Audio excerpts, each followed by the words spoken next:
Hello students, welcome to RM classes. इस video में हम लेने वाले हैं सेमीकंडक्टर डिवाइसेस चैप्टर के third, fourth and fifth question. तो इन क्वेश्चन में हम थोड़ा लॉन्ग आंसर टाइप जो क्वेश्चन हैं उनको कवर करने वाले हैं। इसमें आपका हाफ वेव रेक्टिफायर और फुल वेव रेक्टिफायर दोनों का एक्सप्लेनेशन आएगा। तो इसको समझना कैसे है, लिखना कैसे है, दोनों चीज़ हम समझेंगे इन क्वेश्चंस के थ्रू। तो चलिए स्टार्ट करते हैं थर्ड क्वेश्चन से। Draw the circuit diagram of a half wave rectifier. तो पहले आपको डायग्राम ड्रॉ करना है ऐसे। एक्सप्लेन इट्स वर्किंग, और फिर वर्किंग इसका एक्सप्लेन करना है। What is the frequency of ripple in its output. तो तीन सेक्शन हो गए इस क्वेश्चन के, एक ये है, एक ये, एक ही है। तो आपको ड्रॉ करना है डायग्राम, आपको वर्किंग एक्सप्लेन करनी है और आपको बताना है कि जो आउटपुट फ्रीक्वेंसी है वो कितनी रहती है इनपुट के कंपैरिजन में। वो डबल होगी, हाफ होगी, सेम रहेगी, कितनी रहेगी, तो ये बताना है हमको। तो जब आप ड्रॉ करेंगे तो आप ध्यान रखेंगे, तो सबसे पहले तो हमको एसी प्राइमरी सोर्स चाहिए होता है, ठीक है। वो जो सोर्स है उसको, क्योंकि ज़्यादा होता है इसमें सप्लाई, तो हम क्या करते हैं, ट्रांसफार्मर लगाते हैं स्टेप डाउन। और ये क्या करता है, ये सेकेंडरी वाले जो हमारी कॉयल है उसको इंड्यूस करेगा। तो इसके थ्रू इन वन वे अगर हम माने तो जो हम स्टडी करते हैं वो स्टडी हम कर रहे हैं यहाँ से सेकेंडरी से, हम यही हमारा काइंड ऑफ सोर्स है। तो यहाँ से हम स्टडी कर रहे हैं एंड तब उसके आगे हम देखेंगे। तो सबसे पहले समझेंगे कि होता क्या है। होगा क्या इसमें कि आप देख रहे हो कि ए और बी ये दो पॉइंट्स हैं, पॉजिटिव एंड नेगेटिव पॉइंट्स हैं। यहाँ पे हमारा डायोड लगा है, पीएन जंक्शन डायोड, इसका ये पॉजिटिव साइड है, इसका ये नेगेटिव साइड है। तो दिस वी नो दैट अगर पॉजिटिव और पॉजिटिव साइड कनेक्टेड रहते हैं तो ये हमारा फॉरवर्ड बायस्ड रहता है सिस्टम। तो इस वाले केस में फॉरवर्ड बायस है, तो इसमें क्या करना है, करंट फ्लो होना है, यहाँ से करंट फ्लो होगा इसका। लेकिन होता क्या है, देखिए कि अब ये करंट फ्लो होगा यहाँ से, आर की वैल्यू तो यहाँ पे फिक्स रहेगी क्योंकि यहाँ पे लोड जो लगाया हुआ है इसकी वैल्यू फिक्स रहने वाली है। तो यहाँ से करंट फ्लो हो रहा है, ये लोड के थ्रू आ रहा है करंट, एंड ये और ये इस डायरेक्शन में करंट फ्लो हो रहा है, ठीक है। तो अभी तो कोई प्रॉब्लम नहीं है, करंट फ्लो होगा और हम यहाँ पे बनाएंगे ऐसे। सपोज ये वोल्टेज इनपुट का है, तो वोल्टेज और वी डायरेक्टली प्रोपोर्शनल होता है आई के। डायरेक्टली प्रोपोर्शनल आई पहले समझ लेते हैं, फिर मैं बताऊंगी लिखना कैसे। डायरेक्टली प्रोपोर्शनल है आई के, ठीक है। तो अब क्या हो रहा है, वोल्टेज है यहाँ पे सपोज 0 है, तो ये आई वाला ग्राफ है, तो ये भी 0 रहने वाला है। अभी क्या हो रहा है, स्लोली स्लोली इंक्रीज हो रहा है, ठीक है। पोटेंशियल डिफरेंस इंक्रीज हो रहा है, ये इंक्रीज हुआ, करंट भी इंक्रीज हुआ, और इंक्रीज हुआ, करंट भी और इंक्रीज हुआ, फिर ये डाउन गया, करंट भी डाउन गया, फिर ये कम हुआ, करंट भी कम हुआ, और ये यहाँ पे वी पोटेंशियल डिफरेंस एकदम 0 हो गया। तो जिस पॉइंट पे पोटेंशियल डिफरेंस 0 होगा उसी पॉइंट पे पोलैरिटी डेवलप होती है, मतलब पॉजिटिव नेगेटिव हो जाएगा, नेगेटिव पॉजिटिव हो जाएगा। अब क्या हो जाएगा कि ये वाला जो है ए वाला पॉइंट ये नेगेटिव हो जाएगा और बी वाला पॉइंट पॉजिटिव हो जाएगा। ये सेकंड केस है। तो जब ये नेगेटिव हो जाएगा तो अभी क्या है, नेगेटिव कैसे डायोड से कनेक्टेड है पॉजिटिव से, तो नेगेटिव पॉजिटिव से कनेक्टेड है, मतलब ये रिवर्स बायस हो जाएगा। रिवर्स बायस में करंट फ्लो नहीं होगा। तो इस वाले पॉइंट पे अभी हम देख रहे हैं कि इसके बाद पोलराइजेशन चेंज हो रहा है और यहाँ पे करंट फ्लो नहीं हो रहा है। तो ये करंट फ्लो नहीं होगा, नहीं होगा, नहीं होगा। यहाँ पे फिर से क्या है, पोलैरिटी चेंज होगी और फिर से करंट फ्लो होगा ऐसे। तो ये यहाँ पे करंट फ्लो नहीं हो रहा है और इसके बाद फिर से यहाँ पे करंट फ्लो होगा। तो हमको आई आउटपुट का जो ग्राफ मिलता है वो हमको ऐसे मिलता है, मतलब डीसी मिल रहा है अभी हमको। अभी तो रिपल्स हैं इसमें, प्योर डीसी नहीं है, लेकिन डीसी मिलेगा हमको। तो ये वाला जो शेप होगा इसको एक्सप्लेन करना है, ये लिखना कैसे है वो हम देखते हैं। तो वर्किंग पहले इसका ड्रॉ करना है, कंस्ट्रक्शन एक्सप्लेन नहीं करना है, इसलिए कंस्ट्रक्शन एक्सप्लेन करने की जरूरत नहीं है, यहाँ पे सीधे वर्किंग एक्सप्लेन करनी है। तो सबसे पहले हम लिखेंगे कि secondary coil A B connected to diode D, secondary coil A B connected to diode D, and load resistance R L ये सीरीज में कनेक्टेड है, इससे ये लिखना है पहले। फिर A C voltage across A B changes its polarities every half cycle. जो यहाँ पे हमारा ए सी वोल्टेज ए बी जो है वो चेंज करेगा पोलैरिटी। जैसे फर्स्ट टाइम में ये पॉजिटिव है, नेगेटिव है, तो फॉरवर्ड बायस्ड है, फिर नेगेटिव पॉजिटिव हो जाएगा तो रिवर्स बायस्ड हो जाएगा। तो अपनी पोलैरिटी ये चेंज करता रहता है। क्यों चेंज करता है वो यहाँ पे बताया है।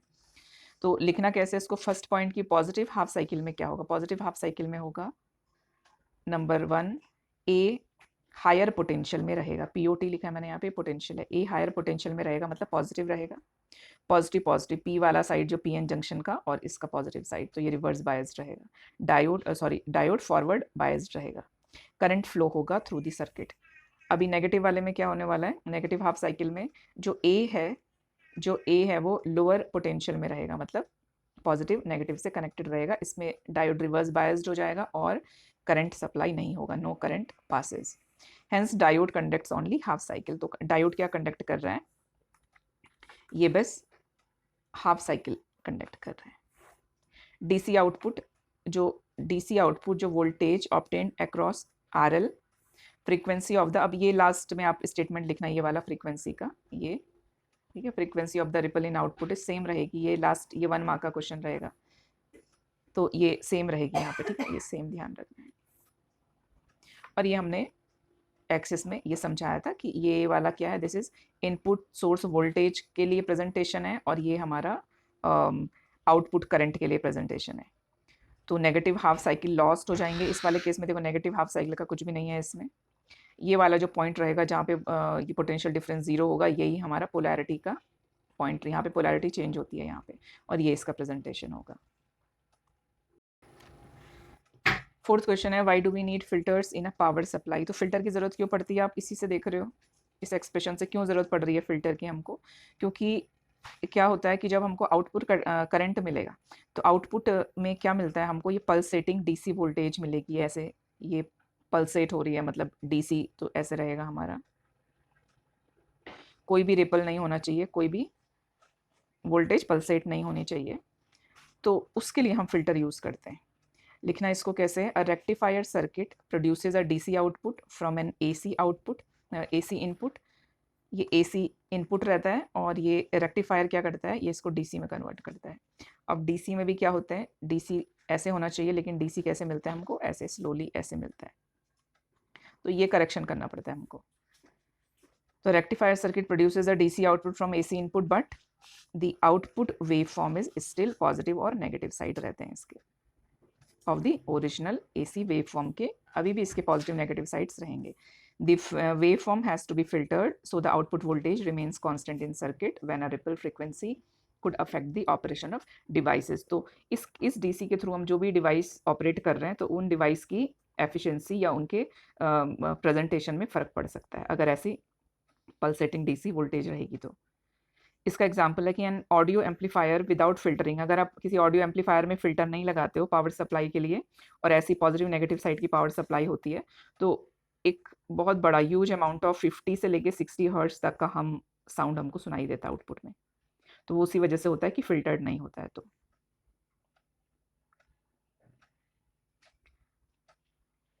फिफ्थ क्वेश्चन है, ड्रॉ नीट डायग्राम ऑफ, ये फुल वेव रेक्टिफायर है और इसका वर्किंग बताना है। तो इसके दो पार्ट हैं, एक तो हमको क्या करना है, डायग्राम बनाना है, और एक हमको इसका वर्किंग एक्सप्लेन करना है।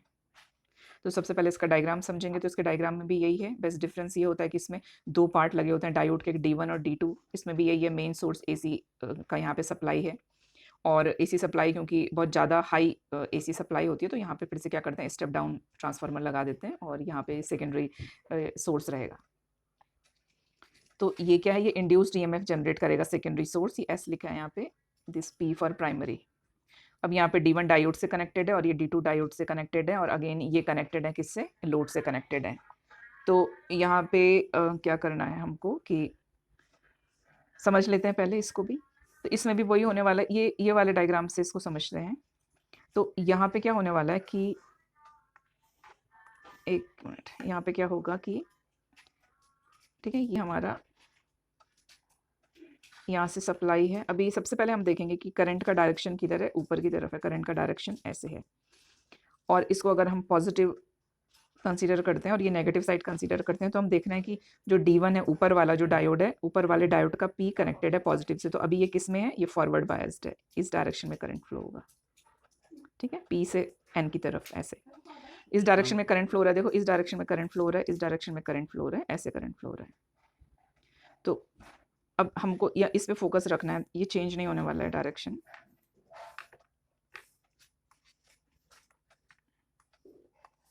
ये वाला जो है, ये वाला, ठीक है, तो यहाँ पे ये करंट का डायरेक्शन रहेगा। अब ये जो ऊपर वाला D1 है, ये फॉरवर्ड बायस्ड है क्योंकि पॉजिटिव पॉजिटिव कनेक्टेड है, ये ऐसे करंट फ्लो हो रहा है, इसमें ऐसे करंट फ्लो हो रहा है, इसमें ऐसे करंट फ्लो हो रहा है, ये नेगेटिव साइड है, इसमें नेगेटिव पॉजिटिव कनेक्टेड है, अभी इसमें करंट फ्लो नहीं होगा, क्यों, क्योंकि ये रिवर्स्ड बायस्ड है डायोड।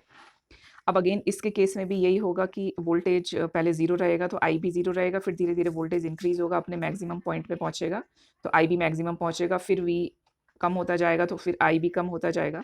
अब अगेन जब V 0 होगा तो इस वाले पॉइंट पे पोलराइजेशन होता है, ठीक है। इस वाले पॉइंट पे पोलराइजेशन होगा, इसका पोलराइजेशन होगा मतलब कि ये अब ये पॉजिटिव हो जाएगा और ये वाला नेगेटिव हो जाएगा। तो अभी देखो पॉजिटिव पॉजिटिव, अभी क्या होगा, ये रिवर्स्ड, ये हमारा फॉरवर्ड बायस्ड हो जाएगा। तो अब इस केस में क्या होगा कि करंट फ्लो हमेशा क्या होगा, P से आपके N, तो इस डायरेक्शन में करंट फ्लो होगा। अभी इसमें इस डायरेक्शन में करंट फ्लो हो रहा है, इस डायरेक्शन में करंट फ्लो हो रहा है। अगर इसको देखें तो नेगेटिव और इसका ये P है, ये पॉजिटिव, तो ये रिवर्स बायस्ड हो गया सेटअप अभी। तो इस केस में इसमें करंट फ्लो नहीं होगा। तो अभी यहाँ इस वाले केस में क्या है कि यहाँ पे हमको क्या मिलेगा, फिर जैसे जैसे ये नेगेटिव एक्सिस में है, जैसे जैसे इसका ये वोल्टेज जो है हमारा इंक्रीज होता जाएगा, वैसे वैसे हमारे यहाँ पे भी आई सेम डायरेक्शन में। अब ये क्योंकि पॉजिटिव एक्सिस में ही क्यों बना रहे हैं हम, क्योंकि यहाँ पे देखो, इस पे देखो, ये डायरेक्शन क्या है, करंट का डायरेक्शन सेम है। पहले वाले की D1 पे भी सेम था, D2 पे भी सेम था। तो यहाँ पे ये पॉजिटिव एक्सिस में ही रहेगा और ये हमारा ऐसे, और ये ऐसे ही बनने वाला है। ये इसी एक्सिस में हमारा करंट हमको मिलने वाला है। इसको लिखना कैसे, लिखना इसको यहाँ से स्टार्ट करेंगे। The input AC supply to the full wave rectifier is very high. तो हम क्या करते हैं, स्टेप डाउन ट्रांसफार्मर लगा देते हैं इन द रेक्टिफायर सर्किट, वो कन्वर्ट करता है हाई वोल्टेज AC को लो वोल्टेज AC में। The anode diode is connected to transformer secondary winding and connected to load resistor, ठीक है, ये लोड रजिस्टर को कनेक्ट हो जाता है। फिर ड्यूरिंग दी, ये इसका D यहाँ पे होने वाला है, ये थोड़ा सा आगे पीछे हो जाता है।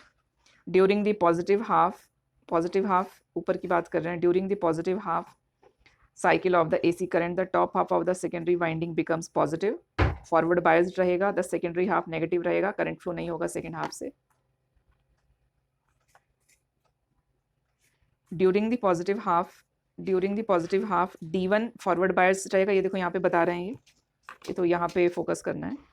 D1 फॉरवर्ड बायस रहेगा, it connected to top secondary winding, while D2 क्या रहेगा, रिवर्स्ड बायस रहेगा, इसमें करंट फ्लो नहीं होगा।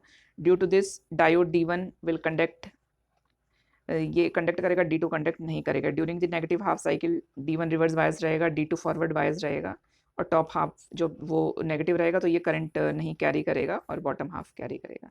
दस in all full wave rectifier DC voltage is obtain for both positive negative half, दोनों से ही हमको DC वोल्टेज ऑब्टेंड होता है। लेकिन क्या होता है, लेकिन इसका जो हमारा डायरेक्शन रहता है वो सेम रहता है, इसलिए हम पॉजिटिव एक्सिस में बनाते हैं इसको, नेगेटिव में नहीं बनाते। तो ये फुल वेव और हाफ वेव रेक्टिफायर से